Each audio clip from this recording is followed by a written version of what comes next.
जी इतना तो कर ही रहे ना, अभियान चला रहे, skill India, make in India, आत्मनिर्भर भारत, तो समय तो लगता है ना। देखिए बहुत सारी पॉलिसी मोदी जी बना रहे हैं, 8 साल दे भी दिए, मुझे लगता है कितने साल हो गए, 7 साल हो गए। 2019 में हमने भी वोट दिया मोदी जी को, सबने वोट दिया है, तभी तो दोबारा सरकार आई है। बट अब और कितना टाइम लगता है, कितना टाइम और लगाएंगे, ये नहीं समझ में आ रहा कि कितना टाइम, कोई डेडलाइन दे दें। और जो सरकारी नौकरी पहले से चली आ रही थी उनको तो खत्म ही किया है। कोरोना काल में लोगों की प्राइवेट नौकरी भी चली गई। आज एक इंजीनियर को 10,000 12,000 की नौकरी नहीं मिल रही, तो किस वजह से नहीं मिल रही? देखिए आप मुझे बताइए, अगर एक एग्जाम की तैयारी करने वाला बंदा 40 लाख लोग तैयारी कर रहा है, तो और उसमें आप कह रहे हैं कि मैं 100 ही लूंगा, तो क्या 101 वाला बंदा इस लायक नहीं है कि उसको रोजगार मिले? कुछ तो लिमिटेशन होनी चाहिए, कुछ तो ऐसा हो। क्या ये पहले से नहीं था? इसका मतलब या तो पहले वाला सिस्टम बिल्कुल गलत था, 2014 में अगर 20,000 लोग एसएससी में सेलेक्ट हो रहे थे, या तो वो बिल्कुल गलत था। कॉन्ट्रैक्ट बेस्ड जॉब की जरूरत क्यों पड़ रही है फिर मोदी जी को? आप बताइए, हर डिपार्टमेंट में कॉन्ट्रैक्ट बेस्ड जॉब तो तमाम है, जिनको 12-12 हजार रुपए देके काम किया जा रहा है, और सरकार का तो वहां भी 35-35 हजार रुपए लग रहा है, क्योंकि उसके बीच में भी दलाली आ गई, उसके बीच में ठेकेदार है, आप कॉन्ट्रैक्ट बेस पे निकाल देते हैं, इतने बंदों की जरूरत है। क्या वो बंदा रेस्पॉन्सिबिलिटी के साथ काम कर रहा है? बिल्कुल भी नहीं। पेपर में कोई गलत सवाल आ जाता है तो उस गलत सवाल को हमें नहीं पता होता कि ये गलत है, मतलब उसका करेक्शन कराने का भुगतान करना पड़ता है, और सरकार करोड़ों कमाती है। करोड़ों कमाने का जरिया इसको बना लिया। और आप सोचिए, पहला ही क्वेश्चन गलत है, मुझे तो पता नहीं है, मैं तो कहता हूं आप पैसे भी कमा लो, लेकिन उसके ऊपर लिख दो ये गलत है, इसे मत करो। उस गलत को करने में पेपर के अंदर कई बार हमारी 10 मिनट भी खराब हो जाती हैं, हमें नहीं पता ना कौन सा गलत है, हमें लगता है कहीं हम तो गलत नहीं है। तो इस तरीके की चीजें, और लगातार वैकेंसी तो आप देख रहे हो 2014 के बाद से आज 6,000 वैकेंसी रह गई, और वेटिंग लिस्ट नहीं है। जो बच्चा, एक तो आप क्या कर रहे हो कि 2018 का रिजल्ट अभी नहीं आया, 19 का आधा दे दिया, अब इन दोनों को एक साथ दोगे, तो जो बच्चा 18 में सेलेक्ट होगा उसे खुद नहीं पता मैं होऊंगा, तो वो 19 का भी फॉर्म भर रहा है। यानी एक वैकेंसी 2-2 बार काउंट हो रही है। ये दिखाने के लिए आप कम से कम वेटिंग लिस्ट चला देते, 1000 बच्चों को, आप 1500 बच्चों को वेटिंग में रख देते कि ये बच्चे वेटिंग में, अगर इनमें से कोई भी नौकरी छोड़ेगा तो हम इन पीछे वाले बच्चों को जॉब दे देंगे। कोई वेटिंग लिस्ट नहीं, बाद में देख के डिसाइड करेंगे। अजीब अजीब बकवास सी हो रही है कि टियर 2 टियर 3, फिर टियर 3 की जरूरत क्या है? कि मैं तो कहता हूं कि इससे तो सरकार का खजाने पे भी फर्क पड़ रहा है।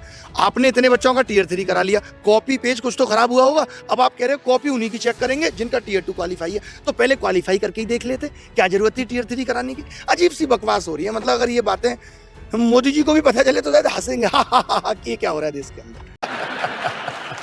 मोदी जी ये भी तो कहते हैं ना कि सरकारी नौकरी कम हो रही है, तो क्या हुआ, प्राइवेट सेक्टर को बढ़ावा दे रहे हैं। अच्छा आप एक बात बताओ, अगर सब कुछ सही चल रहा है, ये जो मुझे लग रहा है आप जैसे बता रहे हैं, सारे मीडिया वाले ऐसे ही बता रहे हैं कि सब कुछ बहुत अच्छा चल रहा है, मोदी जी भी कह रहे हैं सब कुछ बहुत अच्छा चल रहा है, अगर सब कुछ इतना अच्छा चल ही रहा है, तो क्या ये युवा, और या क्या युवा के जो टीचर, ये सब पागल हो गए?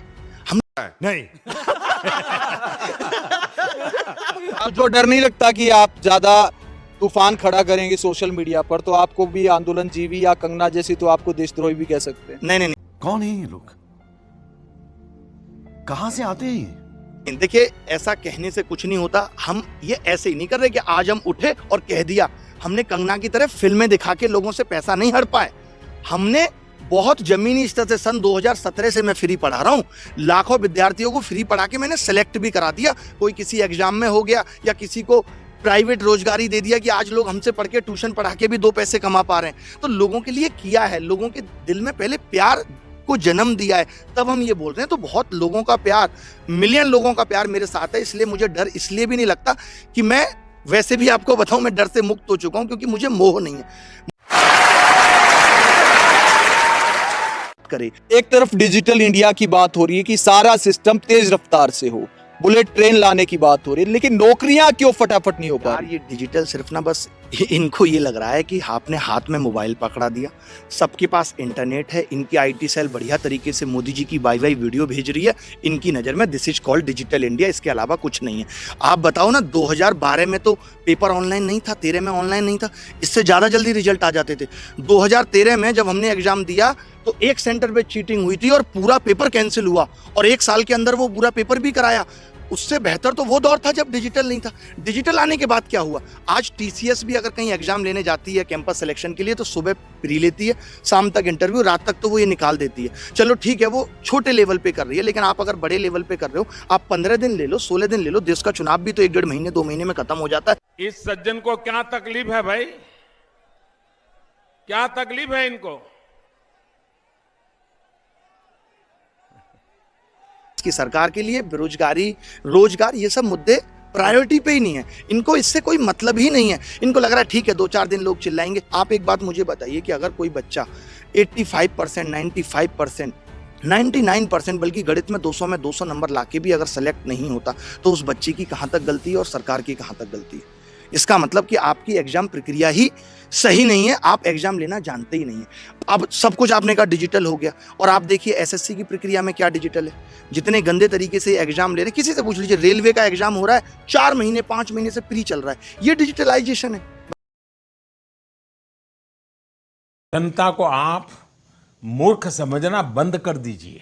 इस प्रकार की बचकाना बातें किसी के गले नहीं उतरती, लोग मजाक उड़ाते हैं। झूठ बोलो, बार बार झूठ बोलो, जो भी बोल सकते हैं सब झूठ बोलो, जहां भी बोल सकते हैं झूठ बोलो, जितनी बार बोल सकते हैं झूठ बोलो, किसी भी विषय पर बोलो तो सिर्फ और सिर्फ झूठ बोलो। एक ही काम, झूठ बोलो, झूठ बोलो, झूठ बोलो, बार बार बोलो, बार बार बोलो, बार बार बोलो, हर जगह पे बोलो। ओ भाई मारो मुझे, मारो मारो मुझे, मारो मारो नहीं, ये मजाक हो रहा है। एक सेकंड यार, मजाक हो रहा है। मौसम है की है, मेरे पास कोई अल्फाज नहीं है, मुझे माफ कर दे आप लोग सारे, मुझे छुट्टी दे दे, मैं इस दुनिया से छुट्टी चाहता हूँ।